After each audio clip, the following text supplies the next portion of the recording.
Hello everyone and welcome back. Today I will be sharing with you my recipe for fried Karailee. Depends on what part of the world you are looking on from. You may call it Karela, some of you may call it bittermelon. Today I will be using Karailee because that is how we call it in Trinidad. I will start here now by showing you how I cut it up, how I clean it and prepare it for cooking. I will start by removing the top and the bottom. There are different ways of cutting this. Some of you may choose to use the chopping board. Cut it just like this and very thin.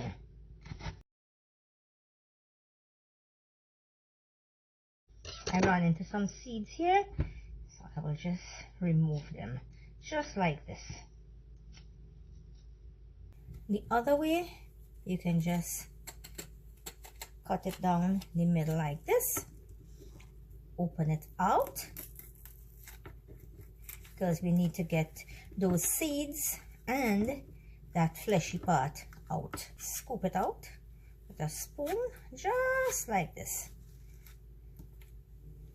There you have it, nice and clean on the inside. You can continue cutting this up the other way, just like my mama used to do it. Of course, we're taking off the top and the bottom, and we're going to cut it just like this, nice and thin. And as we go along, we use the tip of the knife and we just take out the inside and continue cutting again. And I will show you a third way you can do this. Just like this. Use your thumb and push out all the seeds and that inner part there. Ta-da! Peekaboo! You continue cutting it. Whichever method works better for you, you can go ahead and use that method. It all comes down to the final part where all will be nicely cut in thin slices. So what I'll do here now is continue to cut the remainders and come right back to you. This is what it looked like, all cut up nicely. And I know lots of you do not like Karailee because you think it is too bitter. So this is what we are going to do here to take out the bitterness. Add some salt. Just about 1 teaspoon to 1.5 teaspoons. Mix this up, and by doing this, it will allow that bitterness to get out of this Karailee. It will start releasing its natural water, and when it soaks in there for like maybe half hour or so, we'll come back and squeeze this out to get out all that bitterness. So this is nicely mixed in here now. Today I will be making this with saltfish. So while the salt is penetrating in here, I will go ahead and prepare my saltfish and the additional ingredients. Now in goes this in some boiling water to remove some additional salt from there. If the saltfish that you are using is not as salty as this, you may not need to boil this. You may just need to rinse it out. This has been boiling for just about 3 minutes now, and I'm going to remove this and allow it to cool down. And while this is cooling down, I am going to wring that Karailee and remove all that bitter water from it. As you can see, this has wilted with the salt. Just use your hand and squeeze it like this with all the mighty strength you have, or you can use a cotton cloth or a cheesecloth, whatever you have at hand, just making sure this is clean. Place it in here, and you're going to give this a nice tight ring. Look at that. Look at all that bitterness that's coming out. Look at that, guys. Look at that. And there are lots of people who do not do this because of the nutritional elements it has in it. You just leave it just as it is.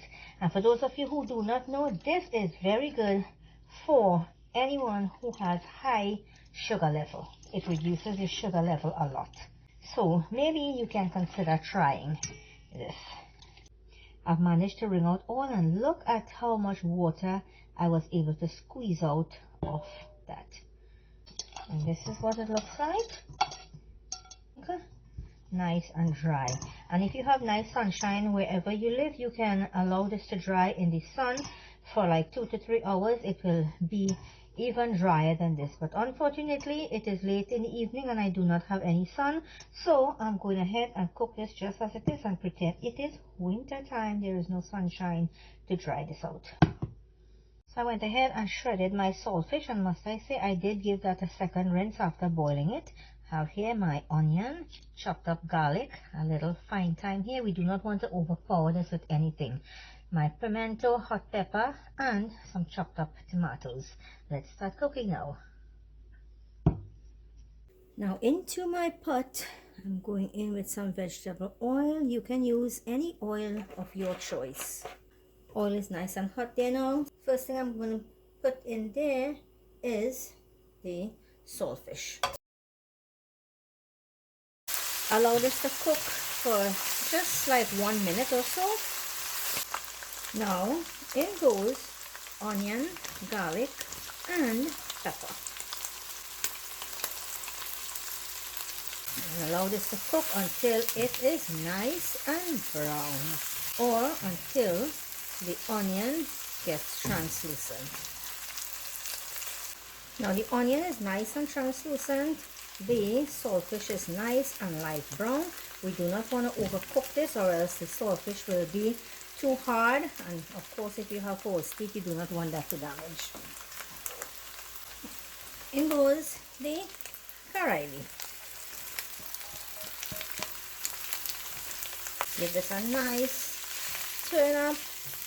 Make sure everything is well mixed in there. Some of you may think there's too much oil in here, but Karailee is something that you do need an additional amount of oil so that it will fry properly. I do not like any Karailee soggy.